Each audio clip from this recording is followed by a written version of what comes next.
Okay, so for many of you here in this auditorium, tonight's speaker needs little to no introduction. However, because obscene as he's sometimes wont to be, or at least has a reputation for being, I know that in recent years he's becoming more convinced of the importance, the necessity even of practicing good manners, of extending certain hospitalities, making certain purely formal gestures, and so on. For this reason, if for no other, I'm pleased to provide the following introduction for our esteemed speaker. So in short, it's your own fault that you're getting this introduction. He made me do this.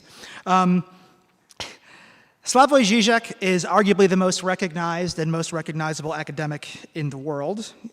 He's the author of more than 50 books, among them, and I'm limiting this to what I hope he agrees are some of his more important ones, at least philosophically, theoretically.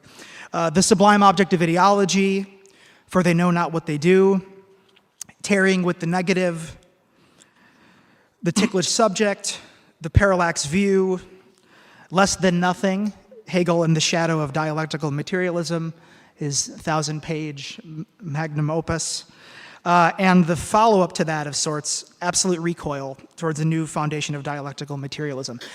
And since he's speaking here tonight under the aegis of the English Department's Poetry in the Round series, it's also worth noting two more recent books of his.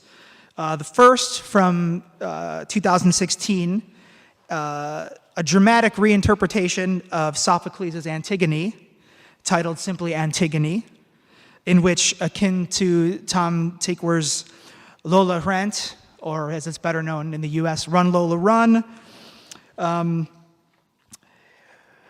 he presents us with three entirely different endings to the play, as well as three entirely different fates for its sublime heroine. And then secondly, his most recent philosophical book, 2017's Incontinence of the Void, Economico-Philosophical Spandrels, the title of which is derived from the author about whom he will be speaking a bit about this evening, the 20th century Irish novelist, poet, and playwright Samuel Beckett. Others of you here will be more familiar with Slavoj less from his books than from the many YouTube videos in which he has appeared. Not of his own seeking or volition. Slavoj is not a social media maven. But many of these videos on topics ranging from the ridiculous to the sublime to some combination of the two, including the superego imperative behind Coca-Cola advertisements, telling us to enjoy, demanding that we enjoy Coca-Cola, the ideological subtext of national toilets, and the various psychoanalytic lessons taught by the films of the Marx Brothers. For one, I would say that Groucho, Chico, and Harpo rival the other Marx, the much smaller one in Slavoj's heart. The psychoanalytic lessons taught by the films of the Marx Brothers, Alfred Hitchcock, David Lynch, etc. Many of these videos come from, they're clips taken from various films in which he has appeared. Astra Taylor's 2005 documentary about him, biographical documentary Žižek, with exclamation point in the title.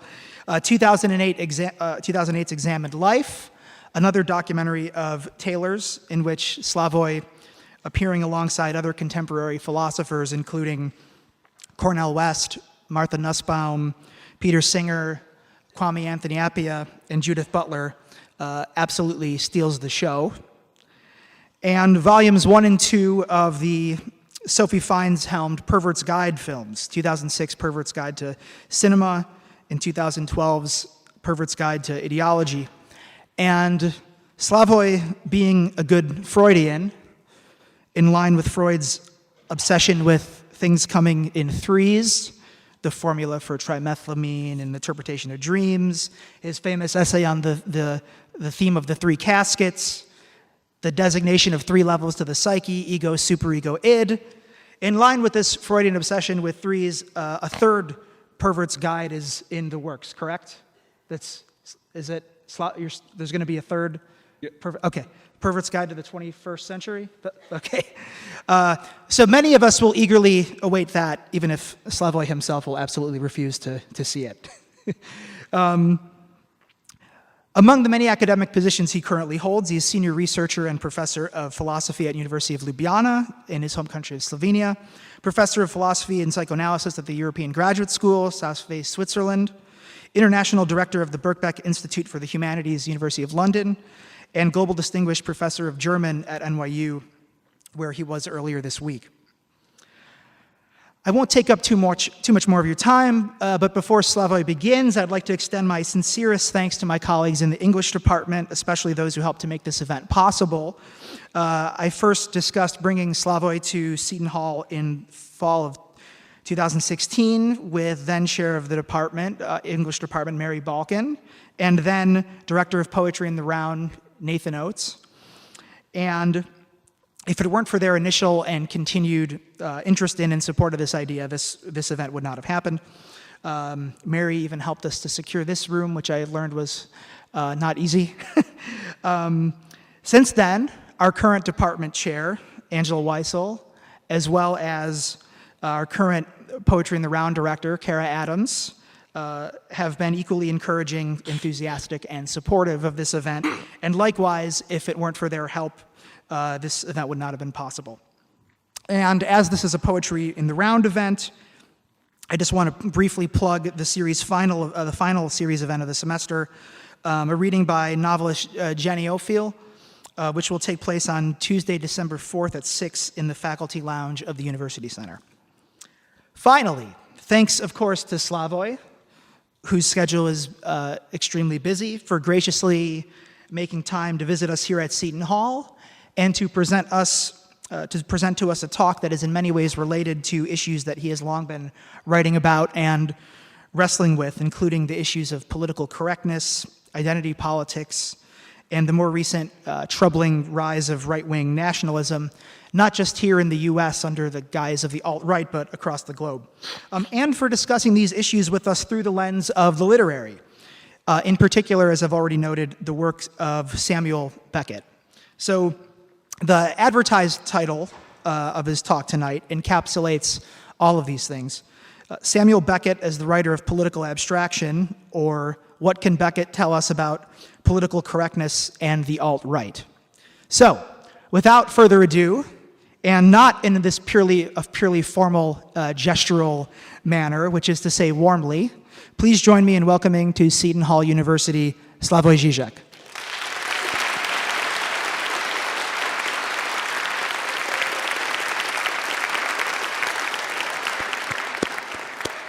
I want to begin with an old joke of mine. I hope you noticed that I joined the applause. And if you know a little bit my work, you know that I use often this example. Why? Because I always distrusted the notion of totalitarianism. I'm not trying to save communism in comparison with fascism, that it's somehow better. I'm just saying that one should be very attentive to the distinctions between the two. What always fascinated me, I'm sorry if some of you know this example of mine, is this. Look at the old documentaries. You find all of them today on YouTube. When a fascist leader, after finishing his speech, receives applause, he just stands and receives the applause. A Stalinist leader always joins the applause. It's a totally different subjective position. The message of, and this doesn't make it any better, the message of Stalinist leader is, I'm one of you. It's not really about me. We all serve the cause. You know where you can find this difference also? I was shocked, and this is not, again, communist propaganda. On the contrary, I found this detail in a book very critical of Gulag. Simply, the title is Gulag and Applebaum.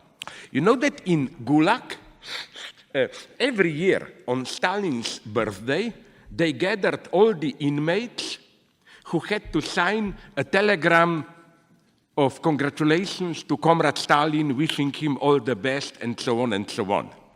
Of course, it was a ridiculous ritual. It was not serious. But the point is, why this ritual? Because just think about it. You cannot even imagine such a ritual in Nazism. On Hitler's birthday, to gather all the inmates of Auschwitz and make them sign a congratulation message to Hitler, it's meaningless. Another point, the Stalinist show trials, where the tortured prisoners admit, yes, I collaborated in a plot to overthrow and kill Comrade Stalin. Such a thing cannot happen, doesn't have any place in the Nazi or fascist universe. Hitler could have easily done the same. Select some visible, important Jewish figures and claim there is a plot again, and you torture them to confess. It's meaningless. Why? Because, and that's the tragedy, I'm not saying which one is better, because in Nazism, that's the horror of it. Apropos Jews, they are guilty directly for what they are. All you have to prove is that they are Jews. You don't have to prove what they plan to do and so on. On the other hand, what makes Stalinism so mysterious almost is that these Stalinist enforced confessions project onto the prisoners a strange duality. You are, and they used all these terrifying terms, the Stalinists, scum of the earth, shit, and so on. But at the same time, they acknowledged to every accused prisoner the right, as it were, to step on her shoulders and objectively pass a judgment on her own betrayal. For example, the great Stalinist trials. You have there Bukharin, I don't know the big traitors for them. The prosecutor asked them, how did you become an enemy of the people? And as if from a totally objective position, they begin with, already as a young kid, I was educated by my parents to hate the working class and to enjoy exploiting them, whatever. But you see the paradox. You are pure shit, nobody, but at the same time, you still participate in universal reason from where you can see what shit you are. In this sense, Stalinism is much more than fascism, what the Frankfurt School, Adorno and Horkheimer, called dialectic of enlightenment. That is to say, the terrifying, totalitarian, oppressive, however you call it, consequences, implications of enlightenment itself. But I don't want to get lost in all this. The reason I got lost in this little improvisation is just to let you know how I like to proceed. Take some small, insignificant details. Oh my God, look Stalin's documentary. He stands up and joins the applause. Hitler doesn't. And this is for me the proper Freudian reading, through this type of details. And then from this you pass, or you see the universal feature in its abstraction, precisely. But let's not get lost. Let me begin with our era. First, I planned a more theoretical lecture, pure philosophy. Then, when Russell, to whom, apart from all of you, the department, I'm very grateful to be here, and I'm proud to be here, and I will tell you why. For the last 2 decades at least, this is my experience. I'm not just kissing your ass here in a vulgar way. My experience is that the big universities, Princeton, Harvard, they're full of shit, basically. They think they are the center of the world, but not like Harvard thinks they are the focus, the center of liberalism. They are totally non-productive. Nothing interesting happens here. And I think in places like yours here, or where my good friend, who is also here, Todd McGowan, in Vermont, from Vermont, and so on, in these apparently marginal places, the true breakthroughs are taking place today. Okay, I'm not saying they necessarily do. What I'm saying is the space in these slightly marginal places is much more open to true discoveries, at least in humanities. So, it will be a little bit more mixed with politics and popular examples, just to make it possible to follow. I would like to begin with a wonderful technological invention. I read about it, which I think serves as the best metaphor maybe for where we are today in ideology. In our age of ideological decay, when inconsistency is less and less considered a reproach, we found an example of this inconsistency, of coincidence of the opposites, even in domains where one would least expect it. Like, is there anything more brutal and destructive than a direct military attack, shooting at something? Yes, of course it is, chemical and nuclear attack. But for most of us, shooting at the enemy is still the paradigm of aggression. Should we then be surprised that the US military, and I'm not here engaged in US bashing, I think that today there are others who are, even in spite of Trump, worse than United States, but nonetheless, the US military is now searching for, this is real what I will read you, but it's so incredible, searching for bullets which would be biodegradable and contain seeds for new plants to grow where the bullet hits the ground. Here is a report. Forgive me this long quote. Firearms are an accepted part of modern warfare and military operations, but after the job is done, the environment suffers. Not only do spent shells and casings litter the landscape, but they can also prove to be a hazard to local wildlife. Not to mention the impact that chemical residues, such as bullet metals and rust, can have on future plant growth and sustainability. The US military recognizes that this is a problem and is now asking for proposals to mitigate the issue through biodegradable bullets and ways to seed growth as operations in the field continue.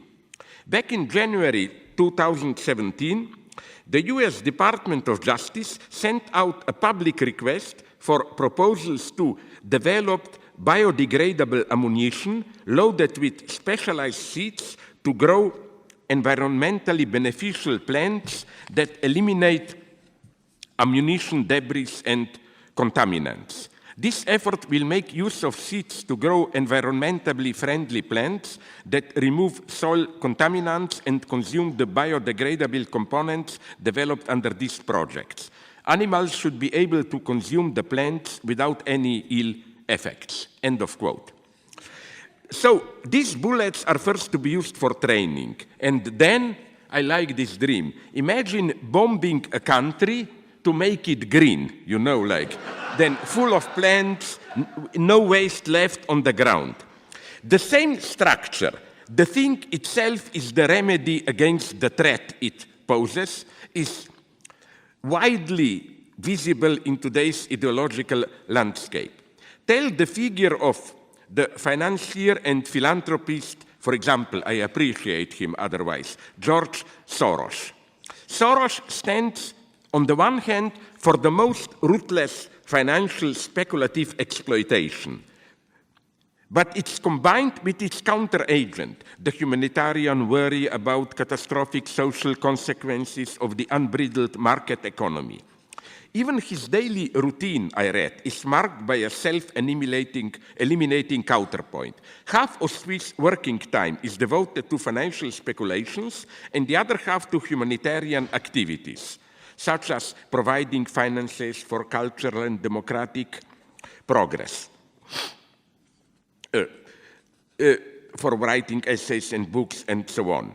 So, and I think the two faces of Bill Gates parallel the two faces of Soros. First, we have Gates, the cruel businessman who destroys or buys out competitors aimed at virtual monopoly, employs all the tricks of the trade to achieve his goals. Meanwhile, the other side is the greatest philanthropist in the history of humanity who asks, it's a quote, "What does it serve to have computers if people do not have enough to eat and are dying of dysentery," and so on and so on. So again, I like this idea how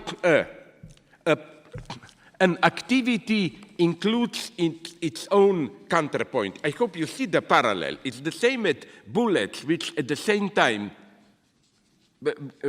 cause the greening. How? Okay, Bill Gates can be a ruthless competitor, but at the same time, my God, he gives so much to humanitarian help, and so on and so on and so on. So, how does this strange paradoxical situation, how does it condition our ideological thinking? Your conclusion may be, but wait a minute, today we live in a post-ideological era, it's pure cynicism, who cares about ideology, and nobody really believes in it, and so on and so on. One has to be much more specific here. First, we should always remember that, because my idea is that we never lived in an era which is so truly radically ideological than our era today, precisely because apparently nobody believes in it. But you know, belief is a very paradoxical structure. Allow me, even if some of you maybe know these old jokes of mine, allow me a brief improvisation. What does it mean to believe? There is one lesson from Marx, and I'm not trying to brainwash you. I'm very critical of Marx where one needs to be. But in his well-known theory of commodity fetishism, from the beginning of Capital, Marx discovered something that I think is more actual today than it ever was. His idea of fetishism is not the usual illusion, like on the market we are dealing in social exchange, but in our misperception, we think money is something magical, we think we are in a domain of, in a magical domain, and so on. Marx is saying almost the exact opposite if you read him closely. We are cynics today. We don't believe. But the belief is in our acts, in our activity. The fetishist illusion is not in our mind. In our mind, we know there is nothing magic about money. Money just gives us access to part of the social product, and so on and so on. The illusion is in what we do, how we act in our social life, participating in the market exchange, and so on and so on. If you allow me to repeat an old joke of mine, which I think only in the United States I used, I would say, between 40 and 50 times, but it's too perfect not to use it. I'm sorry if you know it. It's a well-known, sorry, but nervous tics and so on. It's a wonderful joke about Niels Bohr, you know, the Copenhagen guy. He had a house in the countryside, an old house to retreat in his holidays, for holidays and free weekends, and there above the entrance to the house was a horseshoe. I don't know how it is with you, but in Europe, a horseshoe is a superstitious sign. The idea is that it keeps the evil spirits from entering the house. So that's the anecdote. A friend visited him, a fellow scientist, and asked him, but wait a minute, you are a scientist. Why do you have this bullshit there? You know, like, do you believe in it? Niels Bohr answers, my God, I'm not an idiot. Of course, I don't believe in it. I'm a scientist. Then the friend insists, but why do you have it there? I hope you know the brilliant answer. I have it there because although I don't believe in it, I was told that it works even if you don't believe in it. That's ideology today. Nobody has to believe. Trump doesn't believe, and so on. The illusion is in our acts. And I'm so sorry I don't have time to go in details here, because a whole theory of ideology can be developed from this, based on what I think is maybe the single greatest achievement, contribution of American, by this I mean United States, culture to world civilization, at least in the 20th century, on your TV shows, you know, this canned laughter. Laughter is part of the soundtrack. Can you imagine what a magic, wonderful mechanism this is? Be careful and observe how it works. Those primitive behaviorists are totally wrong, those who claim, oh, it's simply to automatically trigger your laughter. No, I read a good empirical analysis which claims over 90% of people do not laugh. But it has this wonderful magic effect, at least, okay, maybe I'm an idiot. With me, I come home in the evening, tired, I look at it, some stupid show, Cheers, whatever, Friends, and the TV set laughs for me, and at the end, I am relaxed as if I have laughed. It's a wonderful mechanism that we know from so-called primitive societies. You know, from Tibet, I was always fascinated by those praying wheels, or, you know, you write your prayer onto a piece of paper, you put it in, you turn it around, and then it doesn't matter. You can think about sex, whatever. Objectively, you are praying. But they were maybe not so primitive. We are doing exactly the same thing. And again, the parallel between this and Marx is exactly in these displacements, how you can believe without believing. Subjectively, you can not believe, but objectively, in your activity, you believe. I think we should not underestimate the extent to which this functions today. People know that our votes are manipulated, that our justice is corrupted. Nonetheless, you act as if you believe in it. And what fascinated me already when I was young, still living in a communist country, a relatively liberal one, but still a communist country, to what extent, at least in the last 2 decades of communism in ex-Yugoslavia, not believing in the official ideology was not only no problem. They didn't care if you believe it or not. They went a step further. And they even considered, if they detected that you take seriously the Yugoslav communist ideology, that we have a specific self-management socialism, which is much better than Soviet bureaucratic socialism, it was considered dangerous to take it seriously. The idea was, if you take it seriously, you will soon notice that things are not really like that. The idea is taking the official ideology seriously is a first step towards dissidence. So the idea was, it's a wonderful example of an ideology which worked on condition that it was not taken seriously. Okay, I don't want to get lost here. I want to go to the next step of where we are in ideology today.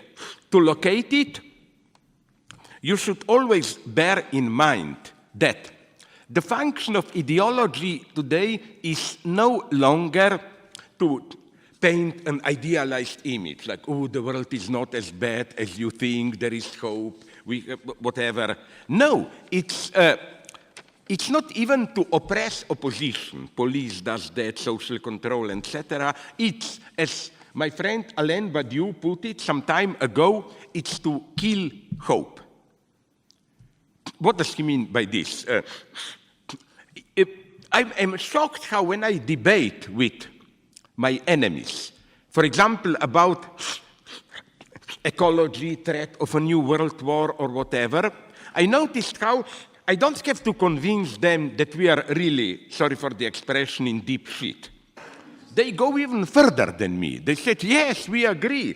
Probably we are ecologically lost. It's just a matter of 20 or 30 years and so on. Their message is just, but if we try to organize and change it, it will be even better. So again, it's just to convince you that bad as things are, we cannot really do anything. Next feature of ideology today is that I think that But don't be afraid. I have deep respect for Christianity. My God, I wrote 3-4 books on celebrating still the emancipatory dimension of Christianity. Of course, I define myself as an atheist Christian. What this means, it's not time today to explain. But, you know, Marx's well-known formula, religion is the opium of the people. I think that we have to correct Marx here a little bit. Yes, ideology is today the opium of the people. But we have today, I hope if you haven't heard already my joke, it's not a joke, I think it's very serious, that you will get it. The joke that we have 2 new opiums of the people today. I hope you will guess which are they. Opium and the people. On the one hand, we have the alt-right populism, which is precisely the people as the opium, evoking the people, but in a false ideological way. The people as some imaginary unity, which then, in a half-fascist way, is always threatened by an external danger. It can be immigrants, the flow of immigrants, like now, the panic almost in the United States, at least in the right-wing media, of some poor 2,000 immigrants for Honduras. You know, this idea of we live in a privileged cupola and, my God, there are leaks there penetrating it. So we have, I will not go into it, it's clearly what this, today's populism as the new opium. And it precisely serves as an opium. Opium in the sense of presenting you with a fascinating image of the enemy, and you oh my God, that's it, external enemy and so on. The second opium is the opium itself, of course, in a broader sense. From the lowest level, all the drugs that we are taking to calm ourselves, to whatever, to strengthen our desirable qualities, to slightly more serious ones, Xanax, Prozac, all those psychodrugs, up to drugs as such, the real thing, crack, opium, whatever you want. And it's wonderful to study the logic here, the contradictory logic again. First, if you are overexcited, you take drugs, calmatives to bring peace. Then, of course, too much of this brings depression, and again you have to take drugs to revitalize your desire or whatever. The sad thing about this, and statistics are here incredible in our, I mean it ironically, degenerate circles of academia. I read somewhere that at least 70 to 80% professors, assistant students are already on some kind of this type of psychodrugs, as if it's needed for our normal psychic reproduction to regulate it through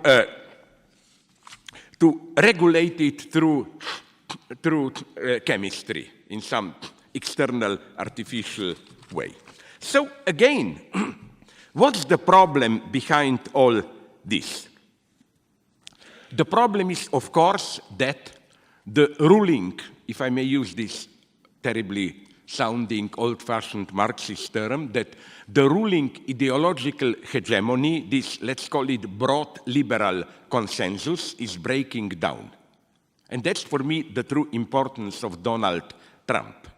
Not Trump as such, of course, he's the mega enemy, but what his rise means, what was breaking down that he was able to come. This is why it's against the background of this breaking consensus that we have this obsession with right-wingers and left-wingers, obsession with the topic of fake news. Traditional liberal critics like to point out 3 events which combined bring about what they like to call even the death of truth. First, it is the rise of religious and ethnic fundamentalisms and its obverse stiff political correctness. I am now reproducing there the centrist liberal view, which disavow rational argumentation, and they ruthlessly manipulate data. Christian fundamentalists, it's their term, used positively, lie for Jesus. Like you are allowed to twist data if it serves our cause. But also politically correct leftists, at least in Europe, obfuscate news which show their preferred victims in a bad side. For example, in Europe, and I oppose to this precisely because I try to do something for the refugees, you know, the liberal media, when there is some problem with Muslim immigrants, some rapes, violence, and so on, they say, let's not publish it, let's keep it down, and so on, let's ignore it. I think this is a catastrophe, because then this is used by the right-wing media to say, you see how liberals try to whitewash it, and paranoia against refugees and immigrants is exploding. So this rise of different types of fundamentalisms is the first element of the death of truth. Then there are the new digital media, which enable people to form communities defined by specific ideological interests. Communities where they can exchange news and opinions outside a unified public space, and where conspiracy theories and so on can flourish without constraints. Just look at the thriving neo-Nazi and anti-Semitic websites. And here, don't you think that you are the only bad guys? In Europe now, the situation is getting even worse. I found, when I was just browsing the web, 3/4 well-organized 10 hours mini-series documentaries, which not between the lines implicit, but fully explicitly rehabilitate Hitler. They bring together all these elements which echo even a little bit in Jordan Peterson and so on. First, this idea of cultural Marxism, the idea that Frankfurt School and critical Western Marxism came to be because when communists realized in the early 20s that there will not be a communist revolution in Western Europe, they saw why this is happening. They saw that, that's alt-right reading, they saw that Christianity is too strong among ordinary people, and that you only can have successful revolution if you first destroy the moral foundations of a society. That's why, and here comes the paranoia, Bolsheviks, Stalin and so on, directly through this detour of Argentina, financed Frankfurt School, Adorno, Horkheimer, and so on, to destroy moral foundations of the West. And then this culminates today with political correctness, transgender, and so on and so on.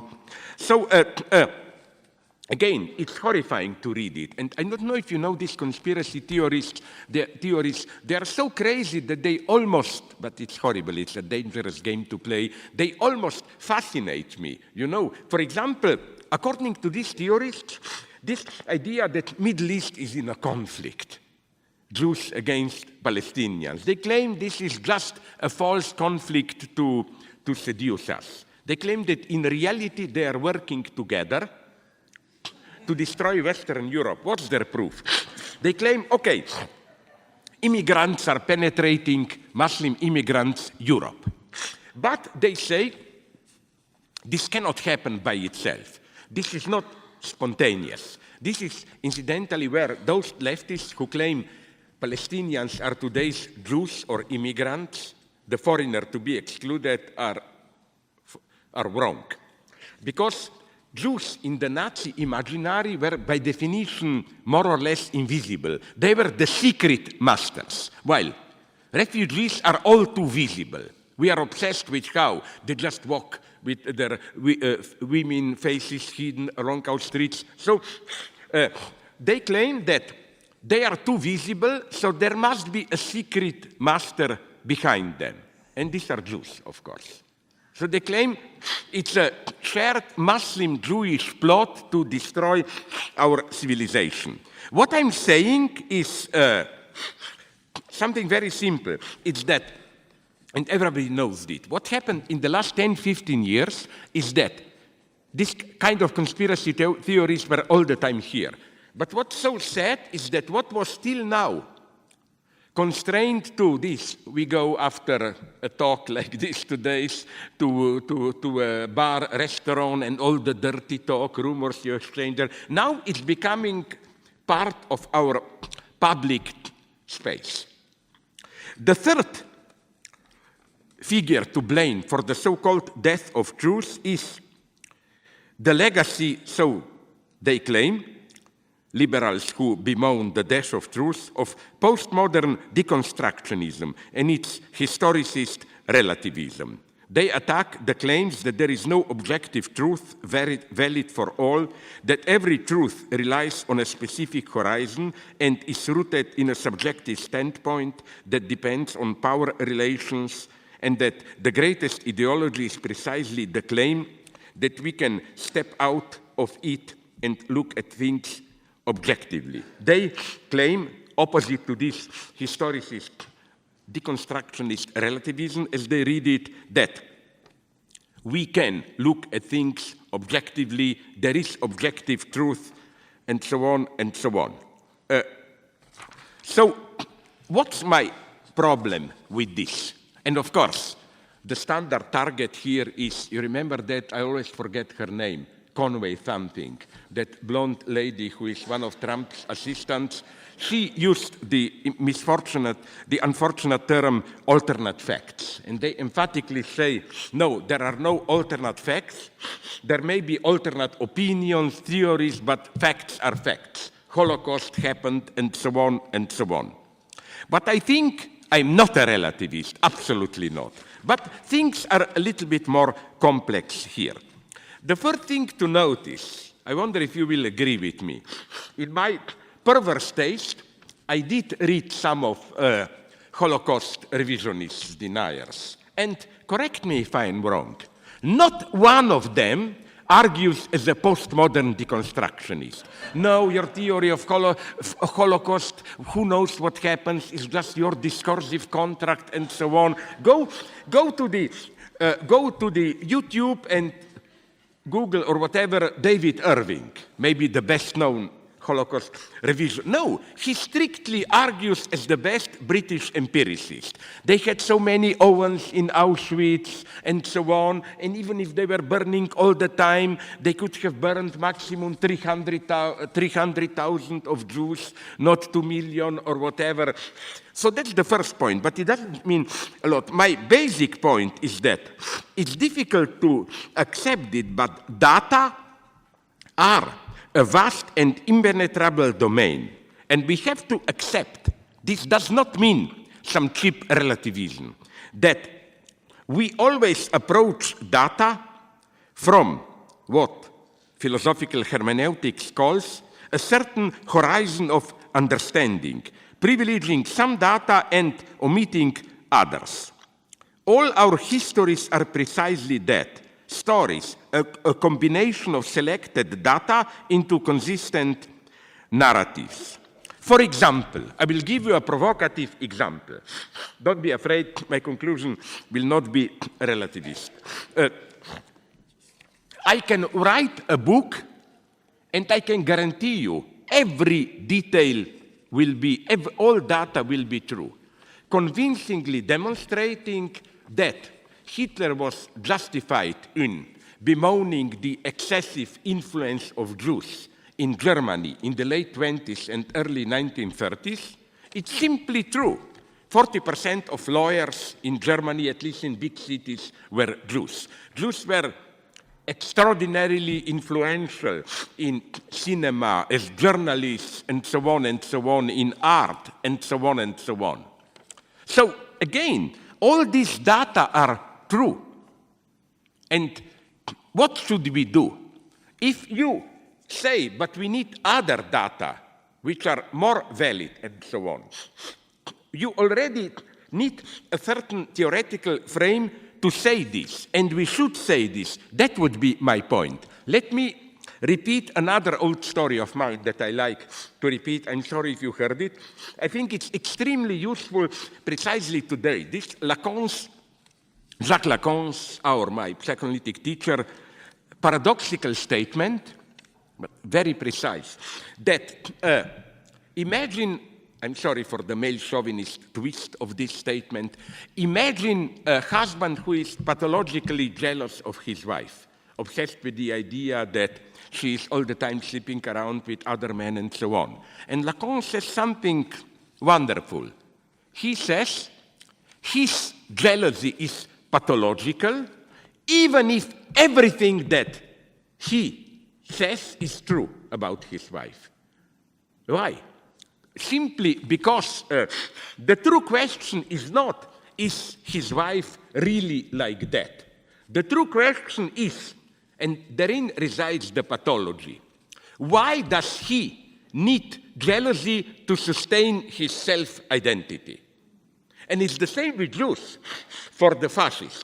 Don't misunderstand me. Of course, they are mostly telling lies. But I'm saying the moment you accept debate at this level, and aren't Germans exaggerating a little bit? Jews are not really like that. You sell your soul to the devil. Because the point is not, are Jews really like that? The point is, why do the Nazis, in order to sustain their vision of society, organic community where antagonisms can explode only if they are imported by foreign bodies from outside, why do they need the figure of the Jew to maintain their vision of society? So that's my point here. The most efficient lies are lies with truth, lies which reproduce only factual data. I'm not saying by this that truth should be relativized. I mean, Holocaust happened, absolutely, no doubt. I'm just saying that in a proper dialectical approach, it's wrong to oppose in this rude way the data and our interpretation of them. The correct horizon, conceptual field, and so on, from which we interpret data is not just our subjective choice. It's part of the object itself. This is a very Hegelian notion that how we read facts, it's not our subjectivity, it's inscribed into facts themselves. In what sense? Let's take precisely anti-Semitism. The way you interpret the presence of Jews in Germany in the late 1920s. Either you say, oh, these are foreigners who destroy our community, or you say, fascists construct them as threat to justify their dictatorship and so on. This is precisely conditioned by the objective social situation of those who read the data in this way. What this approach enables us, for example, apropos of anti-Semitism, is to say, and here I avoid relativism, anti-Semitism, for this reason, is, and other racisms, don't be afraid, I'm critical of Zionism and so on, very much. Probably they will prohibit me to enter Israel soon. I support, in a very moderate way, BDS, but I'm totally allergic, because we do have it now in Europe, real old-fashioned anti-Semitism again. What I'm saying is that anti-Semitism is wrong a priori, formally, absolutely. You know what I'm saying? It's not a question of, okay, Hitler was a little bit right, maybe there were too many Jews in culture, whatever, among journalists, but he exaggerated. No, he was absolutely wrong. In what sense? Wrong because, not because how he distorted facts. He was wrong even if he didn't, but he did distort facts. He was wrong because the way he used facts was in order to sustain a general lie about society, obfuscating its antagonisms and so on and so on. So this is a very dialectical notion of truth, but not mystical, that, again, you can use correct data to serve a lie. And how do you measure? Now you will tell me, okay, but I am naive here. How do I know what is lie and what is not? Don't I reserve for myself the position of standing outside and, oh, I know this is a lie? No, I can measure it immanently. If you analyze closely the Nazi edifice, you can see that their anti-Semitism is immanently a lie. Immanently in the sense that it obfuscates certain social antagonisms, and this obfuscation is inscribed into the very way they formulate anti-Semitism, and so on and so on. So my conclusion here, not to get lost here, is that the idea that, and that's the difficult thing for some partisans of positive, objective truth to accept. Another great lesson of Marxism, and in spite of all horrors that Marxism called, I'm the first to admit it, this is another important lesson of Marxism, actual today, is that interest and being interested or engaged and objective truth are not mutually exclusive. There are some truths, in plural, to which we have access only through an existential engagement. I will not lose time here with this too much, just to warn you, to let you know what I aim at, that paradoxically here, and I don't hold this as an argument neither against Marx or against religion, Marx reproduced here what I consider the most subversive things about an authentic religion. You know, for an authentic religion, and I think there is nothing obscurantist in this, it's wrong to say, I respect God, I believe in God, because I looked at the arguments and my God, I was convinced that whichever religion you choose, Judaism, Islam, Christianity, Buddhism, which is not a religion, they convinced me. No, as Kierkegaard put it nicely, the true religious position is not, my God, Christianity has the best arguments, I believe in it. It's only by being a Christian I can understand correctly the arguments for Christianity. You will say, I'm dreaming here. No, I will give you another example. I hope you will like it, because it's from our ordinary life. Doesn't love function like this? Yes, you can say, again, as a man, heterosexual, I'm sorry to adopt this automatic male chauvinist perspective, but I can say I fell in love with that lady because of whatever, her nice smile, her witty character, her hair, even as Trump said in an obscene way about Ivanka, she has beautiful legs. Look at her legs. Yes, true, but in authentic love, it's not that you look around and then notice, oh, that lady has nice legs, nice smile, nice breasts. Let's make a list. None other, so I will fall in love. No. In a way, only once you are in love, you can enumerate reasons why you are in love. That's why there are other wonderful notions here of critique of ideology to be developed. That's why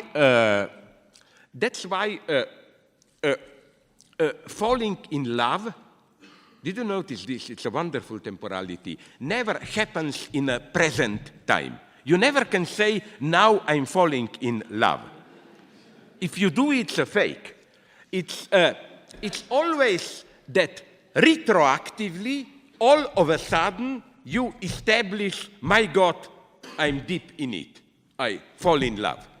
And here I characterize myself as an atheist Christian, fully endorsing this lesson of Christianity, that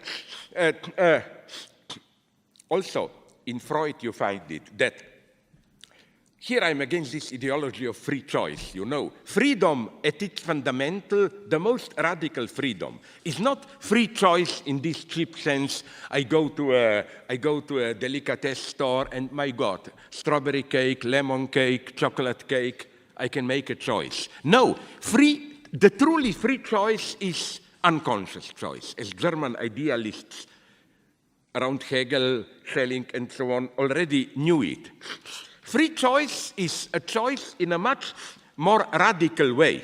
It's a choice of what you are, and it cannot be experienced as a free choice. That's why, as again, my friend, with whom I have some problems, but we are still friends, Alain Badiou pointed out, referring to this beautiful, his short book on love is translated, I think, in English. A beautiful short book where he points out this wonderful occurrence of the verb fall in love.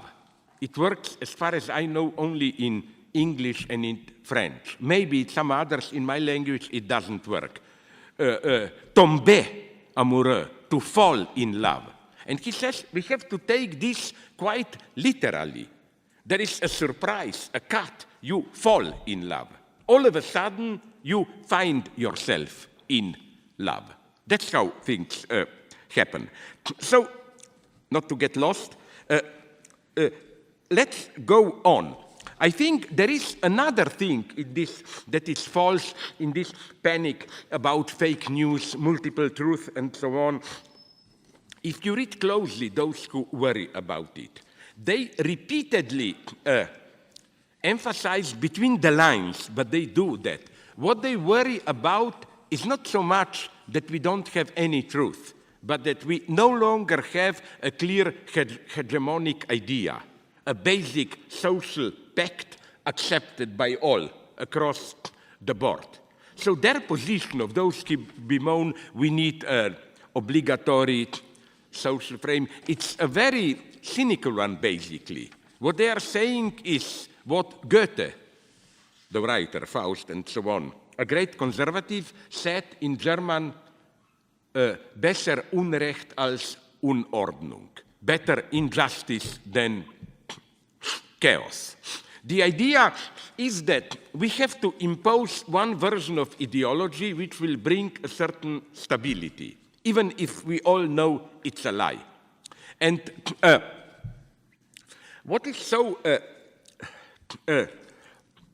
enigmatic here with this one version and so on is that the consequences of it for democracy, because as many intelligent observers have demonstrated, democracy is nice, competition, alternate pretenders to power, and so on, but democracy only works against the background of a whole set of agreements. Not only this obvious agreement, whoever wins, I recognize it, in spite of all the manipulations, but certain basic values have to be shared, and so on and so on. When social, ideological, religious, whatever differences between ways of life get too strong, you cannot play democracy. Democracy, in the formal sense of majority wins, have to be replaced by some type of negotiation and compromise. For example, today's conflict between Palestinians and Jews, you cannot make general elections there. It has to be a compromise. And I think that this is why you in the United States are now maybe in a difficult moment, a very difficult moment. I think that the differences now between alt-right or the fundamentalist Trump people and liberal democratic consensus are growing so strong that you are reaching slowly the point of no compromise. Like one has to win or there is war or whatever. It will be, I warn you, less and less possible to resolve this in the good old formal democratic way. And this is clear to Trump. Did you notice how he systematically lays the foundations, prepares the public for an emergency state. Like all the time he's making statements which basically hint that, like even now he gave some statements, beware of the false electoral lists and so on and so on. You know, he's breaking this basic consensus which says of democracy, which is, we can complain that it was manipulated and so on and so on. But we have to accept this unconditional rule. Whoever wins, he or she or they win. We can complain, but the result is here, even if it's ambiguous. Although I'm very critical of Bill Clinton, when it was that Florida scandal, you remember, Bush or Al Gore, a couple of tenths of votes decided, Bill Clinton made, my God, this guy, I'm very much against him, critical, but he has some spirit. You remember what he said? He said, American people have spoken, we just don't know what they said. There is some spirit in this. No. So again, what I'm saying is that beneath this abstract problem, truth and so on, is there one truth? We have to accept it that truth is not simply objective truth. What a well-functioning society needs, sorry, I will try, oh my God, the time is running. Okay, I will condense it. So at least that I will finish with the word Beckett or whatever. Okay, sorry, let me go on. Nonetheless, I will try to condense it. I got lost. Okay, know that we shouldn't speak about objective truth. We should speak about a basic customs, social pact, which is not only a pact at the level of explicit political rules. It's also a pact at the level which is much more important. And here Trump, I must say, is almost a genius. A pact at the level of not only explicit rules, but a thick network of implicit rules of how you practice explicit rules, how you do it.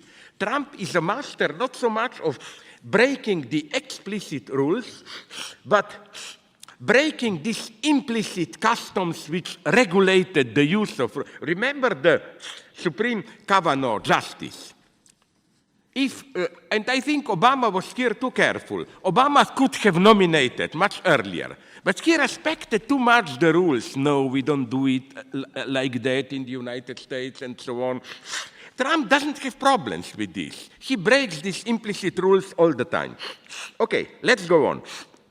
So now I'm coming finally to my big topic. I will really, if you give me a little bit more time, try to condense it. The problem of abstraction. Because the lesson of what I was saying here, I go a little bit fast, even if it's a rough jump now, just to be able to squeeze in everything, is that the truth is not holistic, all sides, and so on. What we have to accept is that the truth is always partial, one-sided. For example, with all my, again, support for Palestinians, but in Germany, 1933, it was totally false to say, okay, we have two partial extremes, the Nazis, the Jews. The truth must be somewhere in the middle. Let's look, no. The only way to arrive at the truth, the horror, what was happening there in Germany, is to look at it from the standpoint of victims. The truth was on their side. In this sense, we need abstraction. What do I mean by abstraction? I go a little bit quickly here just to point it out. The first approach to abstraction. LGBT plus. I'm sorry if some of you know this line of mine. Not only I'm not opposed to it, I deeply support it, but maybe with a twist, which, as some of you maybe know, brought me a lot of trouble. I'm saying this. What is the function of that plus, LGBT plus? As a speculative Hegelian philosopher, I would have said, I'm against this simple empiricist use of it. mostly LGBT people, but not all. There are some very intelligent there, with true speculative spirit. Most of them take it at a simple, empirical level. Like, we have these, that, queer, boots, whatever, 35, 40 positions, but we have to be open, maybe we missed still some positions. So plus means we are not excluding any others. All the others, the place should be kept open for them. But I think there is another much more wonderful reading proposed by some LGBT theorists themselves, that what if we claim that plus, being a plus, that void, more, is a position in itself. You can be a plus. How? Precisely by radically questioning your position. Plus is the best definition of feminine hysteria. And hysteria is here not meant in this patriarchal way of arrogance, or hysterical women, they don't know what they want. No, hysteria is, in authentic Freudian way, the most subversive position, not perversion. Perverts are always the obverse secret side of power. Hysteria means what? You know Louis Althusser, the old Marxist, notion of ideological interpellation. Ideology works so that an authority or society tells you you are this, gives you a symbolic identity in the social edifice. You are a man, a woman, even homosexual, professor, socialist, alt-right, whatever. You are given an identity. And the basic hysterical question is, why am I what you are telling me that I am? This doubt directed not so much at objects, but who am I? This lack of position of your own subjective identity. And I think it can be shown that this openness about your own position, I don't know what an object I am, which concretely in the case of hysteria means I see a desire out there. I'm some kind of object of desire for others, but I don't know what they see in me. This uncertainty, ontological, is, for Freud, Lacan, and so on, constitutive of subjectivity. The moment you think you know what you are not a subject, you are an object. And the model of this is a pervert. Perverts always know what they are and what they have to do. They don't question their position. So now I have to, unfortunately, cut it short, because what I wanted to show you was how this abstraction, this you want something but you don't know what, this imperfection, ontological openness, is constitutive of subjectivity, as I already said, in the sense that it's not simply kind of a misrecognition and so on, but it's a positive constituent of subjectivity. Subject involves an abstraction. This is the limit of the standard historicist approach. You know, like always historicize, reduce an element to its historical constellation, specific constellation, and so on. But in authentic vision, even of Marx himself, not to mention many others, abstraction can also be a historical fact. Abstraction is not just there is out there full reality and we, getting to know it, abstract some features. Abstraction is a feature of reality itself. That's what also Marx means by bourgeois subjectivity. Marx is interested not only in the fact that abstraction of money rules our societies, but that in a developed bourgeois society, and this is not just a critical point, for Marx, the only path to freedom is through this abstraction. For Marx, in bourgeois society, you yourself, in your most intimate self-experience, relate to yourself as an abstract individual.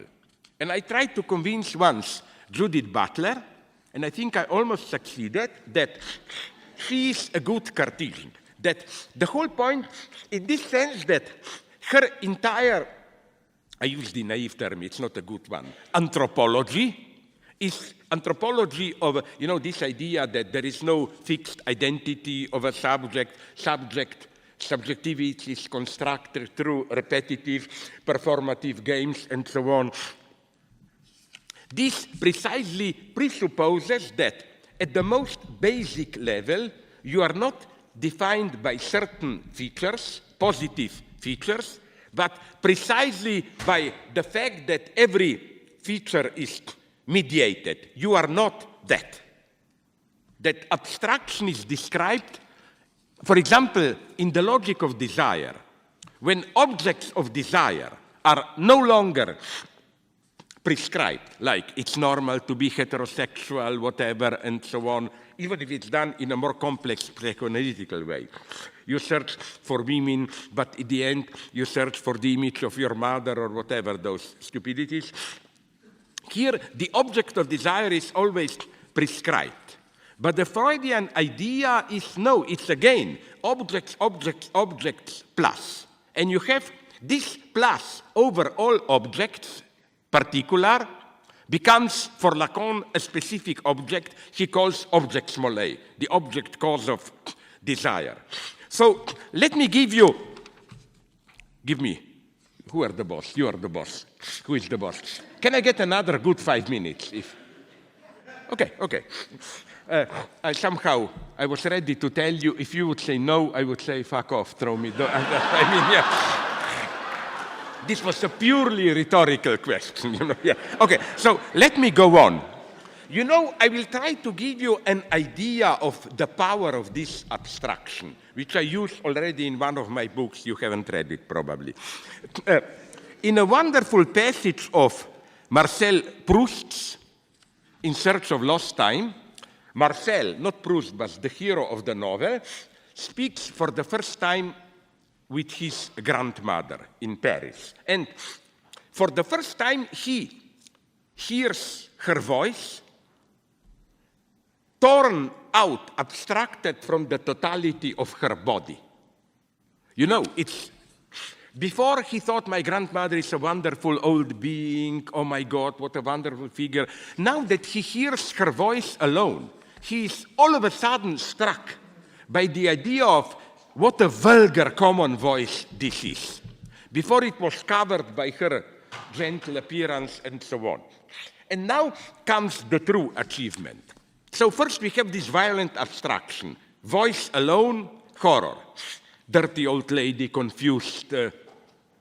Then, when he visits her in Paris, this abstracted voice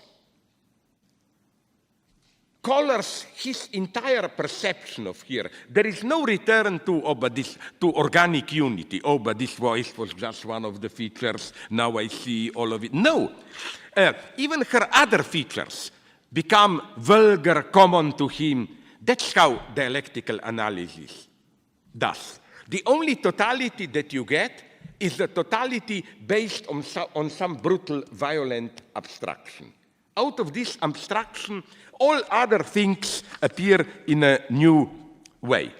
So, to amuse you a little bit, I tried to do the same thing with some movie stars. This usual universality of a movie star is so-called screen persona. It's not what the actor really is, who cares? It's also not the roles he plays, but through the roles a certain character emerges, like James Stewart plays a certain guy, and so on and so on. But I think a very productive procedure is to take a role which runs against the grain of a screen persona and read it as the key to the actor's actual persona. Then it spoils everything. For example, Henry Fonda. I don't know how much you know cinema history. One of his last roles in the Sergio Leone Western One Upon a Time in the West was, I think, his defining role. It was the first role of a truly bad guy, sadistic killer. But if you tear out this role and then look at his other roles, you can then find arrogant, uncanny features, like when he plays Abraham Lincoln, the young Lincoln. You can see arrogance there, and so on. Or my example that I took, I hope I will not hurt you, is Tom Cruise. Did you see Magnolia? Where Cruise plays that extremely vulgar guy who wants to teach how to fuck them. That's the only thing that I claim maybe this is the key, and you should read all his other. You know, I think this is, again, the proper dialectical approach. And now, if you allow me just seriously, the finale, I will try to be very brief. The great writer of this type of violent abstraction is Samuel Beckett. What Beckett does is, on the one hand, it's worth reading it. I mean, I'm really a partisan here. For me, I'm sorry to disappoint you, the enemy is James Joyce. Pretentious, boring idiot. Don't tell me that you read... Yeah, sorry, okay. Don't tell me that you read Finnegan. It's so pretentious. I mean, this idea of 400 years people will have to... And I know I'm going here against Lacan. Okay, but let me convince you what I like about Beckett. For a partisan of standard Marxist notion of concrete analysis, the idea is Beckett is very anti-Marxist. He always abstracts from a concrete situation. But this abstraction is always inscribed into a concrete situation. Let me take a wonderful example. Take his Malone dice.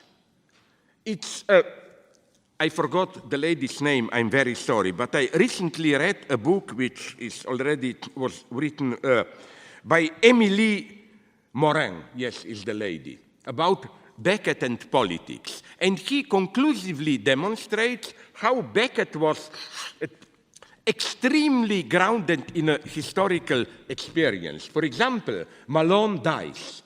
It's full of implicit references to a specific situation at the end of the World War II, when all those refugees, wartime prisoners were returning, all that situation and so on.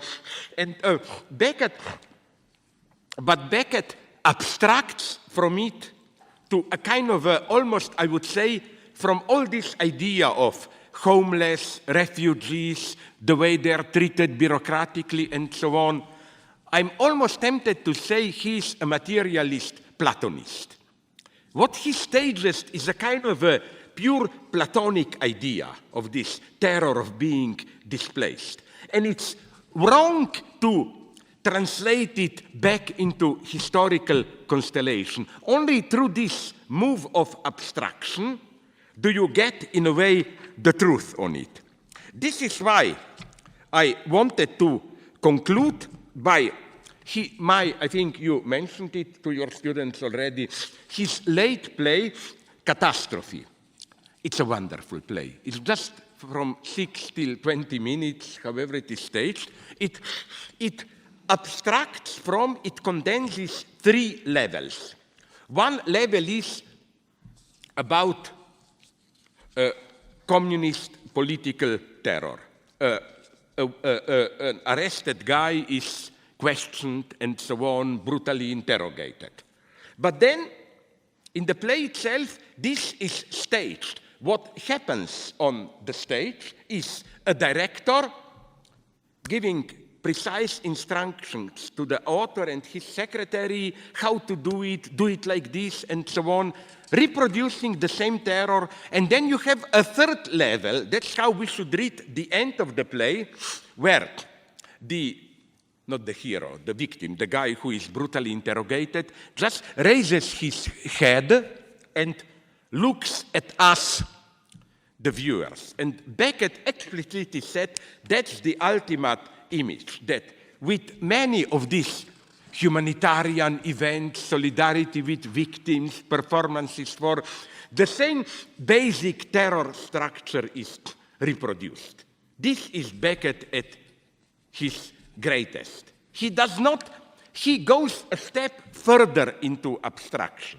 Again, it's not just this rather vulgar comparison that a brutal staging can also reproduce terror. It's precisely the falsity of our humanitarian sympathy and so on, that the same abstraction is reproduced. And I think what we need today in all these human rights debates and so on, is precisely this type of Beckettian abstraction, how our very humanitarian care, help, and so on can reproduce the same form of horror. Let me give you one example, and with this I will really conclude, of this horror. You know, our media are now full of that, how do you pronounce the guy? No racist pun intended. Khashoggi, Jamal, the Saudi Arabian guy killed in, no? You know what I find a true scandal in it?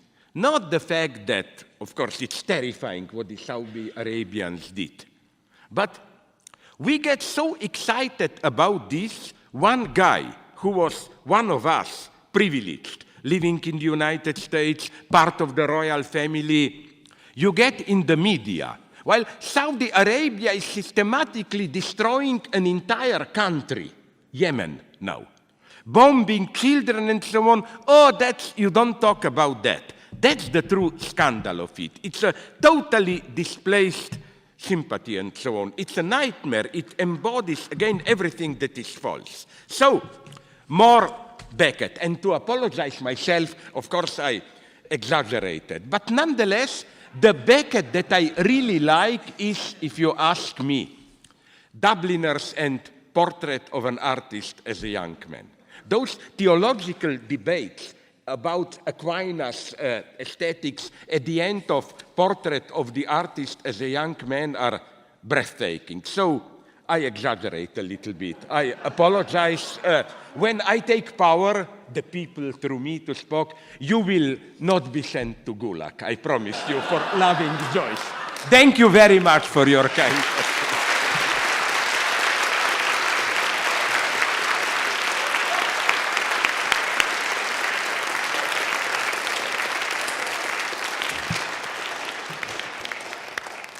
Thanks, Slavoj. I was kind of disappointed that you actually did get to Beckett at the end, because I thought he was going to be in the real, we can't approach it, but would have been a little bit too obvious Lacanian structure. No, yeah. You know, sorry, I have to repeat, I'm sorry, you provoked me. Another wonderful, vulgar joke that I often quote, I'm sorry if you know it, from Soviet Union, you know that classical one about Lenin in Warsaw, you know. There is a big exhibition in Soviet Union, and there is a painting, Lenin in Warsaw. And on the image, you see Lenin's wife, Nadezhda Krupskaya, passionately making love to a young Komsomol member. And a shocked visitor said, "Oh my God, but where is Lenin here?" And the guide calmly answers, "Well, Lenin is in Warsaw, no? That's why she can do this here." So I would say Beckett, yes, like Beckett is in Warsaw, you know, and we can talk about it here. Sorry, yeah. Okay, we do have some time for a few questions, and I'll ask Slavoj to try to be as brief as possible. And You know what we'll get from me? I like to provoke this. I will give you this Buddhist wisdom answers, like clap with one hand or whatever. Okay, sorry, let's go on. I have this gavel here, so that if you go on to this, I actually got this in Ljubljana. So this has it'll have some sort of essentialistic qualities. I bang this, and then you. Old joke about me is that the ideal seat for me would have been, you saw James Bond Goldfinger. You remember that car with the red button? And like you need a red button. If I talk too much, you press it. I promise. Yeah. Okay. We have a mic in the center, Yeah. so it's for whoever wants to ask the first question. We have questions? Okay, right here. Could you please go to the mic, and then Ruth will be next. Just so everyone can hear, and so Slavoj can hear the question.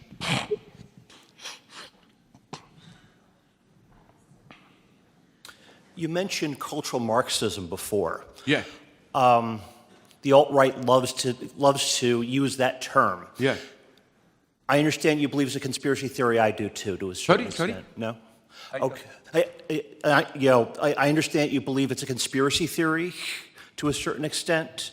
I believe that too. But I'm just kind of wondering, the whole concept with identity politics, intersectionality, that all comes under Yeah. cultural Marxism, basically. Do you find anything positive in any of those concepts? Yes, but first, what I disagree with is the very concept of, I think, culture, this idea that they wanted to undermine paternal authority and so on. Read the great studies by Adorno, Horkheimer. Like Horkheimer wrote in late 30s a text on authority and family.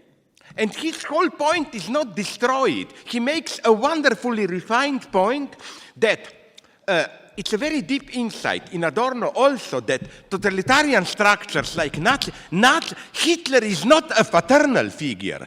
And he openly says that a strong paternal figure can give to young boy a kind of a moral support to resist social oppression, to resist the totalitarian leader. So Adorno and Horkheimer are here much more refined, and you absolutely cannot push them in this direction. And also, on the other hand, let's be serious. In all real socialist, in all communist countries, I mean, they were much more pro-family, to put it like that. And it was not only in the sense of we do it here, but let the West be decadent and so on. You know what shocked me so much? I'm old enough, unfortunately, I remember it. It's a bad example. In the late 50s, when the true Elvis Presley popularity exploded, in United States, some conservatives were shocked that all those movement with hips, this is return to barbarity and so on. But this was the reaction also of Soviet Union. They wrote in a total panic, Elvis Presley means we are returning to animality, end of civilization, and so on and so on. So I am also very critical of some aspects of LGBT and so on, but I think that now, okay, I will give you an answer in a Marxist jargon. What I dislike in it was precisely that it's not really Marxism is a petit bourgeois obstacle against Marxism. I think that political correctness is for me a typical petit bourgeois excess which really tries to continue to obfuscate economic issues, and in this sense, I'm simplifying it, and I will stop not to lose time, that I think that cultural Marxism, if by this we mean the culturalization of the left from late 80s onwards, this is what enabled Trump. We all know, and in Europe, because the left, this postmodern left, which is terribly afraid to be connected with real working class. Mm-hmm. They like minorities, they like whatever, third world nations and so on. And they, of course, as we all know, they neglected your own working class. That's why today, and it's a tragedy in Europe, for example, which European party did most for actual working class in Europe now? It's horror. The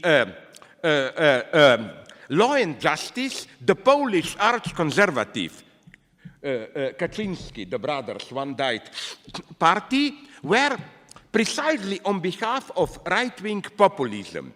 They did things that no moderate leftist today dared to do. They lowered retirement age. They expanded healthcare and so on. They made better credits for students and so on and so on. So in this sense, for me, it was, I support them totally, but it was an obscenity of, do you remember, 2-3 months before Trump was elected, the big topic in left liberal media was how to solve the problem of toilets with transgender people. Mm-hmm. Do we need unite toilet? Do we need more toilets? And so on and so on. I think that this total neglect of concerns of ordinary working people was a catastrophe. And that's why I like Bernie Sanders, because many intelligent people got it. He succeeded in mobilizing for the left those who otherwise would not have voted for Hillary, but maybe even for Donald Trump. So, okay, I didn't answer your question, but you see the That's direction. great. Yeah. Thank you. Thank you. Okay. Actually, wait. So Ruth was gonna Okay. But before I forget, immediately after the Q&A, there's the bookstore is outside. They're selling books, and Slavoj will sign your book. Whatever you prefer for illiterate people, a cross or a finger. Okay, sorry, please. Okay. Please. Lady is there. Wait, please. Hi. Can you talk a bit about the linkages between the rise of white nationalism in the United States and With Europe? the right of white? Nationalism. White nationalism. And also just to You make know a that point, okay. just to make a point about the left in the US. They're not only focused on minorities, because many minorities are also in the working class. So I they know. are. No, I totally support them. What I will say is this. There is only one implicit aspect of white supremacism that I wouldn't say I like it, but that I find of use. When they claim we should take them more literally than they take themselves when they say there are other minorities, we are also an endangered minority. I know how they cheat here. I know. But that would be for me the true solution, to treat white men and so on as just another minority. I find much more dangerous the liberal stance of I often noticed, and here it's another problem of abstraction, how false, many left liberals have this position, the further you are from white male identity, the more you are allowed to, I simplify analysis very much now, the more you are allowed to assert your identity. If the First Nation, Native Americans do it, okay. Blacks, okay. Then Chinese, still okay. Italians, so-so. Germans, blah, blah. But if white Protestants assert their... okay, now you'll say, but this is correct, because they are de facto hegemonic, and so on.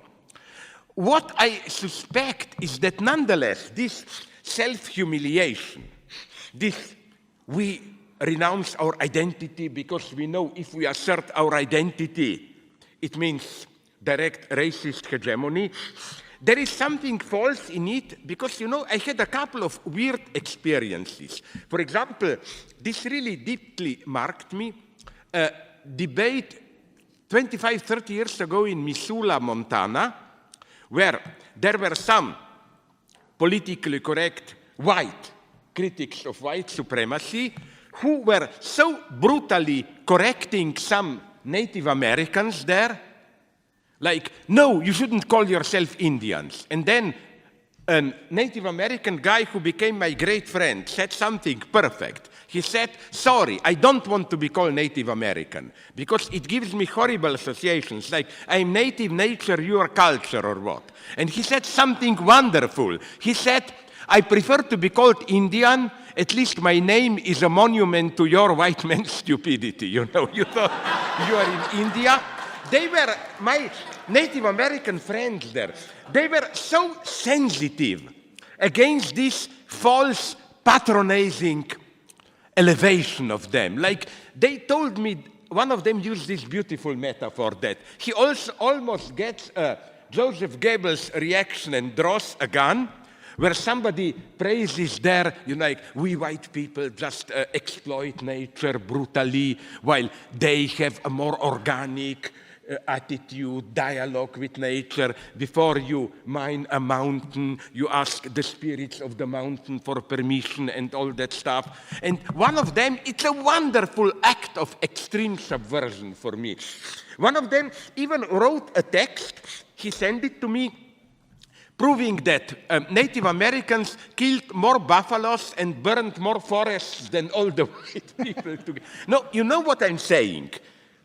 Of course they were much better, but they detected in a wonderful way this hidden art. And let me conclude you with a joke which wonderfully makes this point. One of the best Jewish jokes, popular with Derrida, with all my friends. You know, in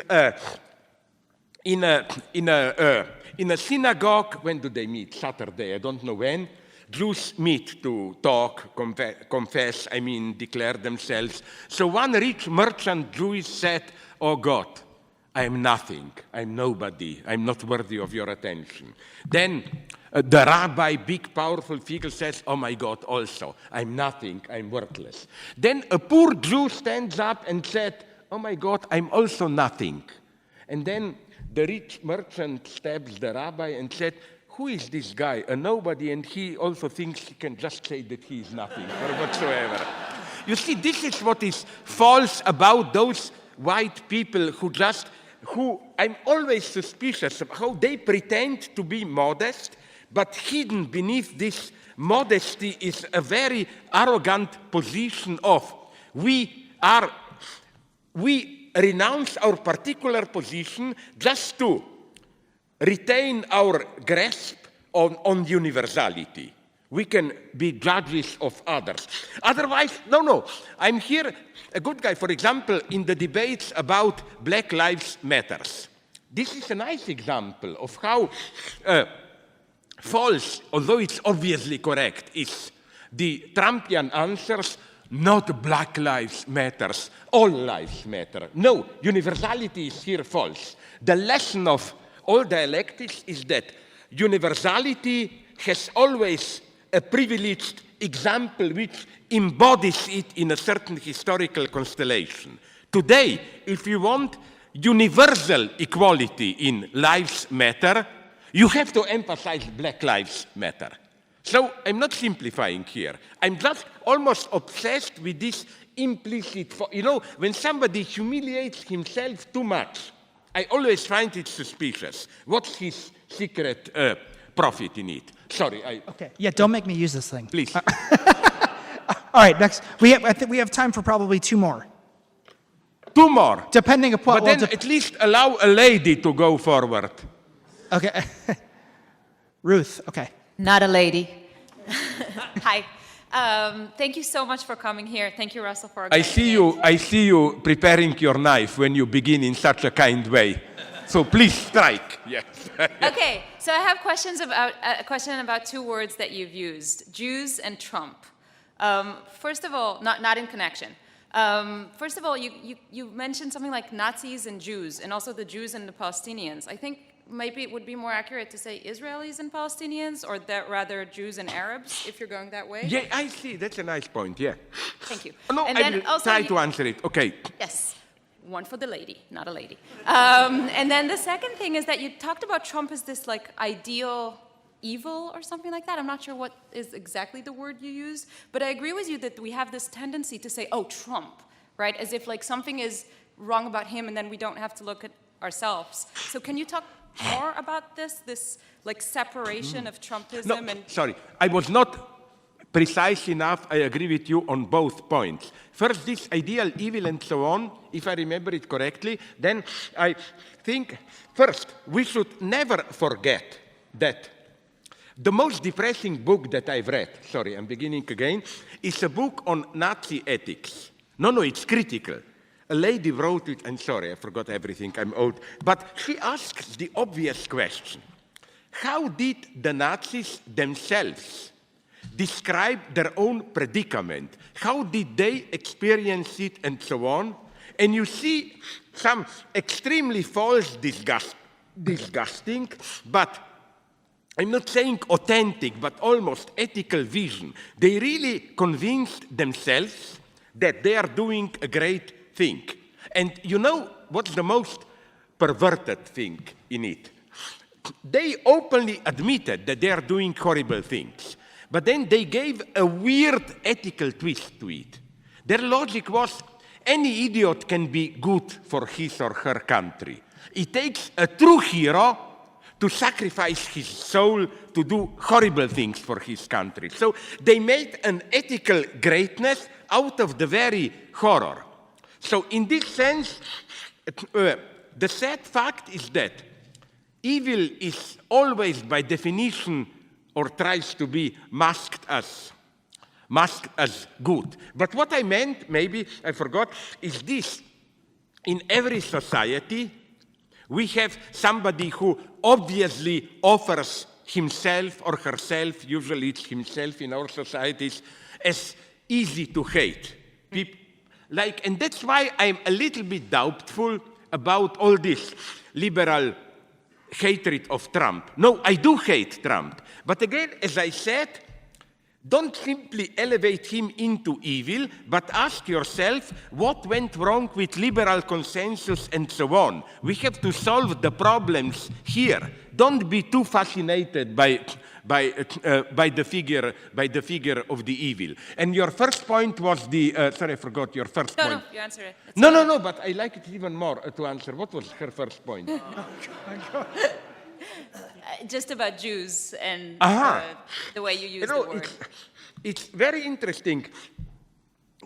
interesting what you mention here, because I agree with you that the whole point is so complex that, on the other hand, I wouldn't even use the word Israelis, because the problem is precisely how.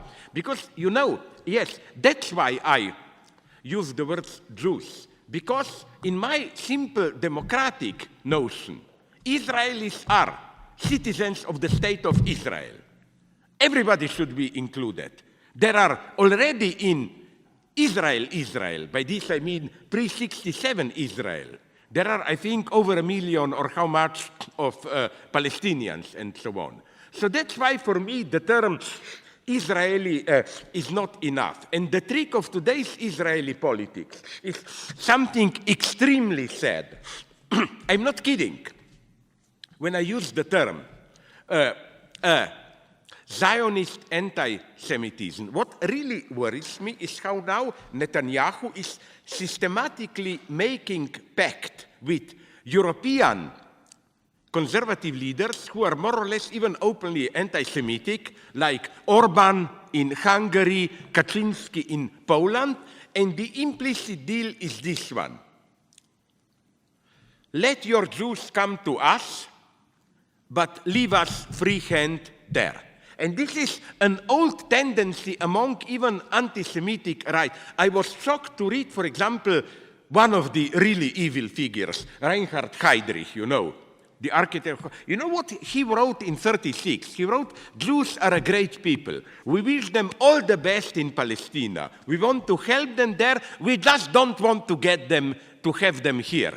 So now today we have more, and you find this, for example, who was that crazy guy? You remember Breivik, the Norwegian madman who killed 80 young socialists? It's interesting to read, I didn't, but some friends sent me translations, his writings, where he is anti-Semitic, but he says Jews are a threat only for us here. America, he said Europe is not so dangerous because Hitler did the job of cleansing them. America and England, there are too many of them. But he said in the Middle of East we should absolutely support Israel and so on and so on. And this combination I find extremely dangerous today. Sorry. No, thank you. Okay, last question. I'm sorry. Don't kill me. I'm sorry. So thank you so much for coming He's to speak guilty, tonight. the evil guy. Yeah. Thank you so much for coming tonight, and also thank you, Dr. Spriglia. So I was watching one of your Vice interviews earlier today, and you were mentioning how earlier with Iran, there was sort of this influence of Western liberalism on Iran, which used to be a very progressive country, and you were saying how when America basically backed all these fundamentalist governmental organizations, it kind of brought the country back. So I was kind of wondering what would be the ultimate solution, and do you still hold that view today? Because this interview was in 2013, if I believe.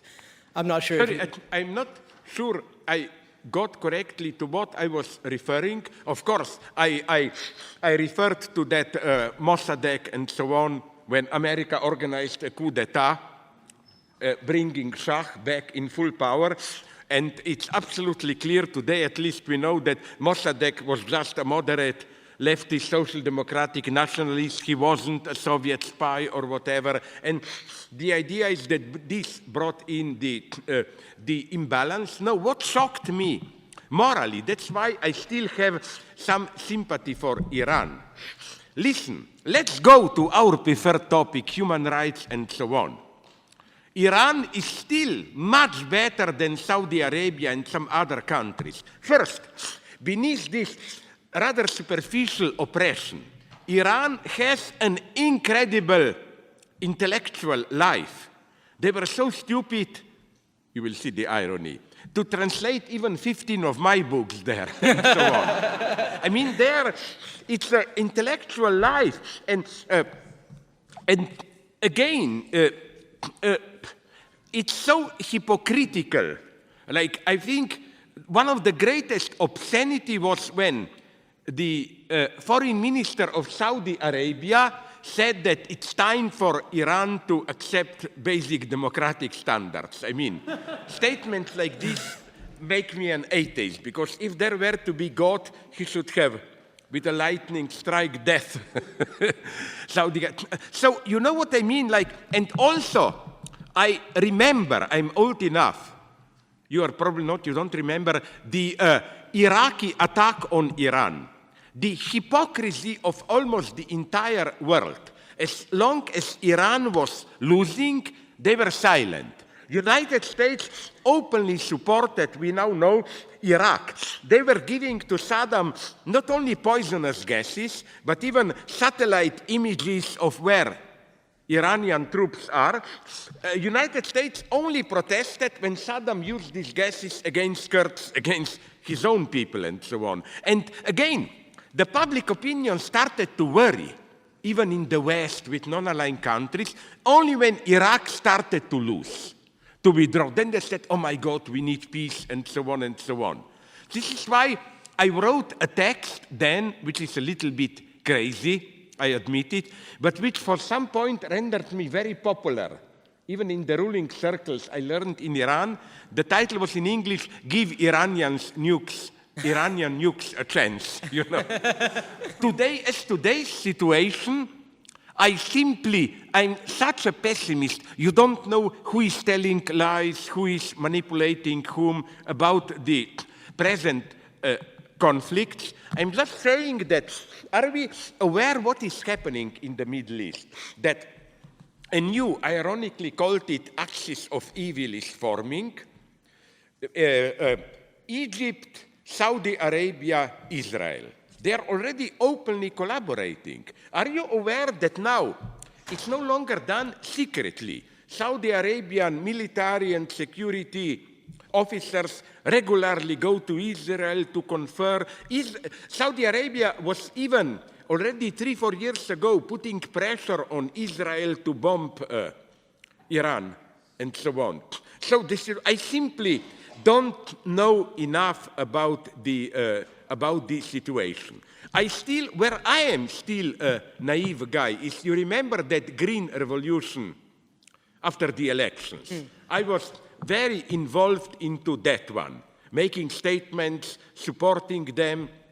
The guy against Ahmadinejad who was cheated out, although he probably won the elections. And I remember that at that point there was a big attack on me, that I am a direct agent of the CIA that they are paying me to make these statements, and in my cynical attitude, but I didn't, it's too crazy, I'm so self-destructive, I wanted to write a public letter to CIA like, I'm supposed to be your paid agent. Well, fuck it, here is my bank account, where are the millions? No, but again, you see, I try to be modest. It's so difficult in today's mess to orient ourselves. Because often, it's horrible when a concrete local case where you see who is right is then co-opted into an international coalition which is not a good one. And the situation is so complex. But again, I have a great sympathy, not only, you know that even in Iranians are great people, even in philosophy, they have a couple from 7th, 8th century till 16th century. They have a couple of incredibly productive top Muslim philosophers. Not to mention cinema and so on. I mean, but don't lose hope. Not only there, but let me tell you something to